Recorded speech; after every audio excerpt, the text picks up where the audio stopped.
Okay, so that's moving on. The next topic for debate is around next generation networks and communications. And it also has been a topic of conversation inside some of the sessions over the last couple of days. And NG112 or NG911 is going to vastly improve the way the emergency services can operate. It will provide lots of interoperability, simultaneous voice, simultaneous data being transmitted. And we've seen some really interesting projects that identified some of the user needs, particularly around the people who have disabilities, and how these type of applications could add and enhance their lives. From the context of smartphone applications, and Laszlo mentioned this earlier, the penetration around smartphones is increasing at an enormous rate. Laszlo's members, the mobile network operators, are rolling out LTE, depending on which country and so on. So the capabilities and content is going to be much richer than not all countries. Some, Laszlo, I said some. Okay. So just, I guess, from a regulatory perspective, and this is maybe coming from John, who runs the PSAP, how far away do you think NG112 is in terms of moving from theory into reality? And the second half of that is what's needed to make that move from current networks into next generation networks? Okay, I think there's two questions there, aren't there, really? I think moving towards NG112 is starting because certainly PSAPs are wanting to link themselves together, and they're using wide area IP networks. So that begins to form an EasyNet or an EasyNet. I also think that as PSAPs buy new equipment, it will be an IP enabled PBX, and so they will automatically be positioning themselves for participation in NG112. The bit that's missing is joining up with the IP enabled handsets that people use.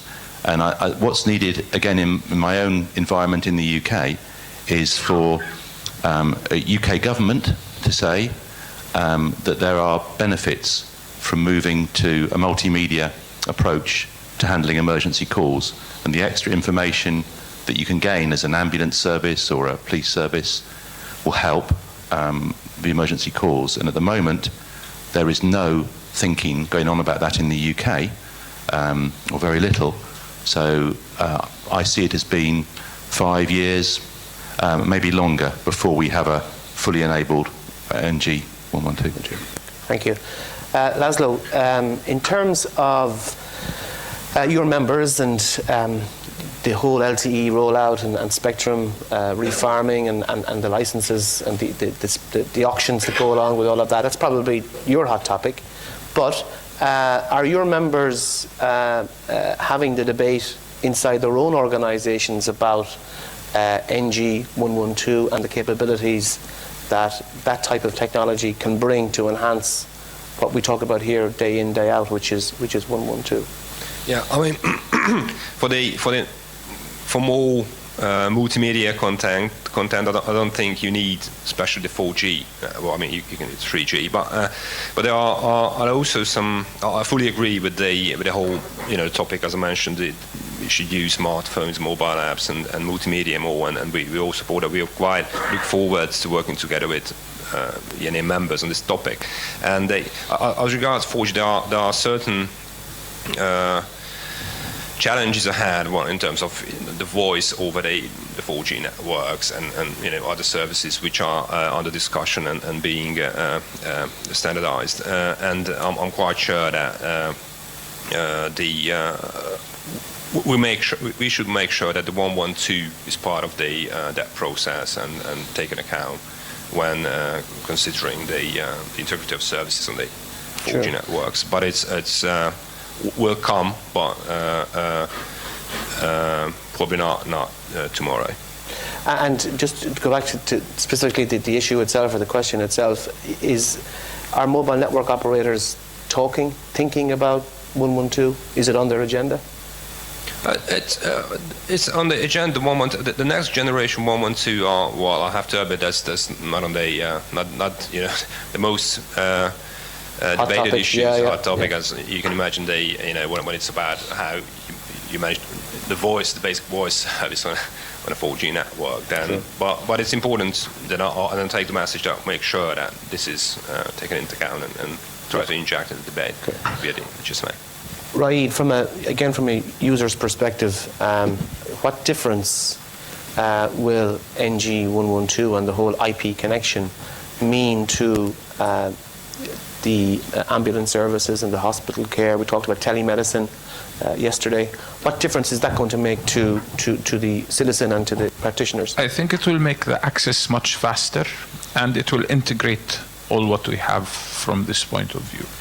It will allow us to have much faster, much better integration of all the systems that we have. So I think this is something which we are all looking forward to it in the future. Sure. Starting from the pre-hospital to the hospital to connections, not only for this also, if we take fire services, we take police, if you will take all this, it will be all really completely integrated in this way and much easier to help the citizen from this point of view.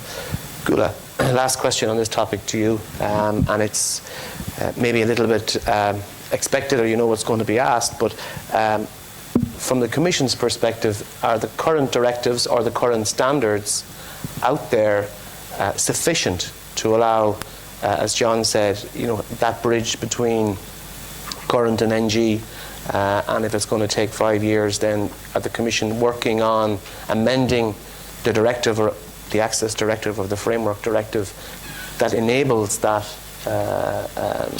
tool for the likes of Paolo and his colleagues with NRAs to implement? We are looking at this issue. I could not, unfortunately, tell you a deadline, but we are looking at this issue, and we will look at this issue in the context of the next review of the Universal Service Directive. So for some of the people in the room, then I guess the homework should start now about making position papers to the Commission about what the directive should look like. Would that be fair to say, or is it even before that? When the process of review will start, then. But we don't know where the start line is yet. You've got no. Not yet. Okay, so it could be even further than 5 years, John, because the cycle of the directive would be probably 2016, 17 maybe, and then implementation 2020, approximately. Okay.